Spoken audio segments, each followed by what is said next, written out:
Hey Good Lookin' gives us a chance to really get a picture of what country music was looking like in Nashville, especially in that period after 1945, when Nashville became the headquarters for country and western music as it began to bring together the country music from the southeast and the western music from out west, the cowboy music, the western swing, that kind of thing. Bring it all together in Nashville around a central city here that would have publishing and performance opportunities and recording opportunities and management opportunities all together in one place. Maybe the most important early songwriter from that Nashville scene is Hank Williams, who was initially hired as a songwriter by Fred Rose and then became a performer in his own right. Hey Good Lookin', words and music by Hank Williams, made it onto the country charts in 1951. The tune itself is an AABA form, and maybe that's a little bit strange because we typically think of AABA forms as having to do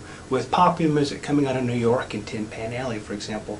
Other examples in the chapter like Les Paul and Mary Fordham's Sitting on Top of the World, or Judy Garland's Somewhere Over the Rainbow, or AABA form. In this case, what the AABA form tells us is that Hank Williams was understanding song form as it was being sort of explained to him by Fred Rose, who, as a publisher in Nashville, had relocated to Nashville from New York, where he'd worked in Tin Pan Alley. So he sort of knew what the models and the procedures were in New York and brought that to Nashville. That was a big part of really kind of upping the game in country music and turning it into more of increasingly a going concern. And so we see the AABA form. In this case, we get a great introduction of 4 bars, and then we get the typical 8 bars of A, 8 bars of A. That is the same music with different lyrics in each of those verses. Then a bridge, a middle 8 bars of B section, and then